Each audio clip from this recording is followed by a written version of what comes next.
If we go back this time to within the lifetime of some of us, the 1960s, when the ban on DDT came in, this was done in the name of sustainability, preserving the environment from the terrible wanton destruction that the release of DDT therein would inevitably cause. Now, of course, this was based, as all these scares are, on bogus science, but they succeeded in the left capturing this issue. They shut down all use of DDT worldwide, and DDT, at the point when they did this, was just about to eradicate malaria altogether. Malaria was on its way out everywhere.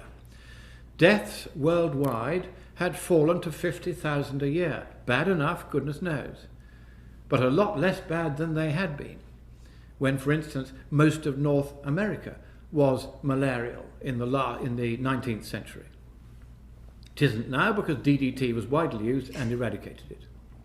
That could and should and would have happened everywhere else in the world had it not been for one book by one well-meaning but dopey scientist who got her science wrong, Rachel Carson. And she wrote The Silent Spring. And notice this was not a scientific title published in a peer-reviewed journal. It was an emotive title. And here began the process of emotionalizing and making cuddly the killing of tens of millions of people. No longer would you have the jackbooted Nazis walking across the landscape as the Jews were slaughtered. Now you would have children slaughtered, a massacre of the innocents, the like of which has never been seen. But this would somehow be all right, because even if the children were dying, they were dying in the good cause of saving the planet. And what happened? From 50,000 deaths by malaria before the ban came in, within 5 years, the deaths from malaria had rocketed again to 1 million a year. And they have stayed at somewhere around 1 million a year ever since. In fact, last year, 1.25 million deaths. And yet, on September the 15th, 2006, Dr. Arata Kochi, the head of the UN's malaria program, announced that he would lift the malaria ban, the DDT ban. He said, in this field, science usually comes second and politics first. We will now take a stand on the science and the data. And he lifted the ban on DDT and announced that in future it would be once again the front line of defense against the mosquito. And what happened? Nothing happened. Children are the ones that malaria kills, so they continue to die, 1 million plus every year, because the left want them to. Because the left, for all the talk of caring, do not care about the little ones of our own species. Right, stop that. Silly. And a bit suspect, I think. Time for a cartoon. The alarm bells should always be raised when somebody tries to explain a situation so simplistically. In this case, Christopher Monckton makes so many errors. First and foremost, DDT was never banned globally. It has continued to be manufactured in places like India and China, and used and even recommended to be used in places like South Africa, but not broad scale, more as a wall barrier. The problem with broad scale use, as was raised in Silent Spring, is manyfold. Firstly, the initial spray will kill most of the population, but some will survive. These will breed, and then you'll have another broad scale application. Many more of these will survive. The species is developing a resistance. All the survivors this time breed. And eventually you end up with a population where DDT isn't that effective. This is compounded in Africa for many reasons. Firstly, no mosquitoes that I'm aware of carry a passport. They don't care where a border is. If one country has good practices, that's only as good as its neighbour. Secondly, this building of a resistance to the application happens so much more quickly the closer you get to the equator, where there isn't such a seasonal change. There are many mosquitoes at many different phases of life. So you end up with a much quicker spread of beneficial genes that build up a tolerance to the application. Also, the rate of malaria transmission depends upon behaviours of the actual mosquito species. Species that have a long lifespan and a preference for fighting humans rather than animals tend to create high malaria regions. The species found in Africa tend to prefer the taste of human blood, which also plays a major role. So for that reason, managing malaria in Africa compared to some other places around the world has been made more difficult. And to suggest that some strange hidden agenda to reduce the global population has been playing out over the last century and incorrectly banned the use of DDTs globally is not just simply wrong, it's just utterly absurd.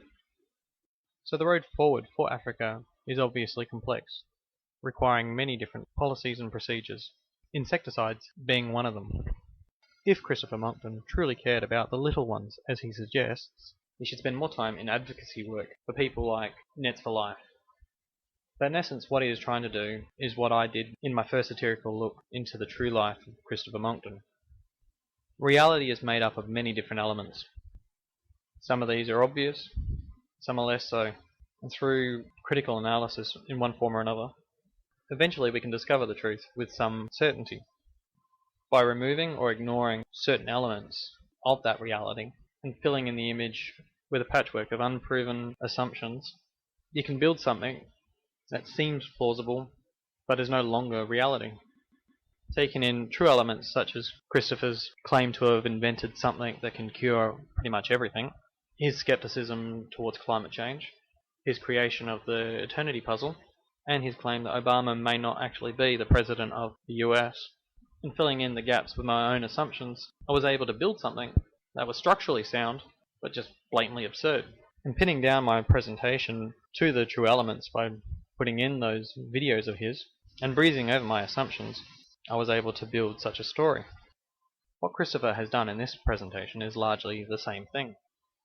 All I can suggest of his audience is that they must have been sitting so open-minded that their brains must have fallen out. If we go back this time to within the lifetime of some of us, the 1960s, when the ban on DDT came in, they shut down all use of DDT worldwide, and DDT, at the point when they did this, was just about to eradicate malaria.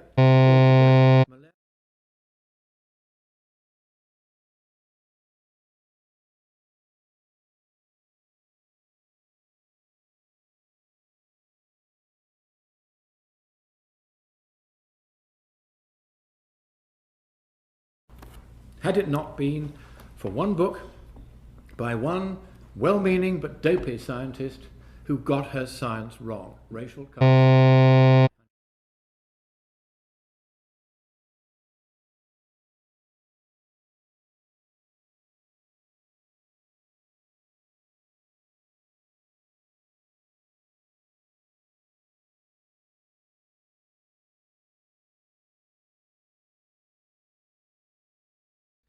And yet, on September the 15th, 2006, Dr. Arata Kochi, the head of the UN's malaria program, announced that he would lift the malaria ban, the DDT ban. He said, in this field, science usually comes second and politics first. We will now take a stand on the science and the data. And he lifted the ban on DDT and announced that in future it would be once again the front line of defence against the mosquito.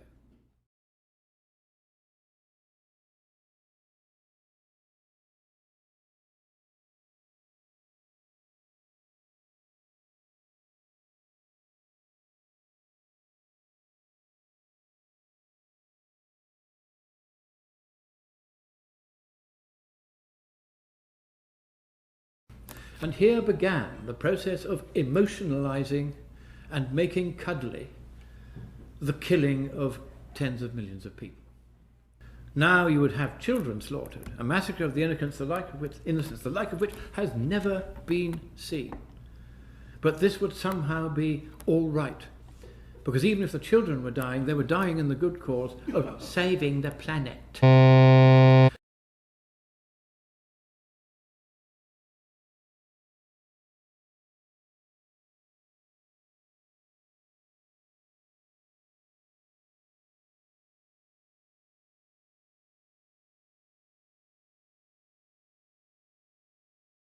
Because even if the children were dying, they were dying in the good cause of saving the planet. Right, stop that. Silly.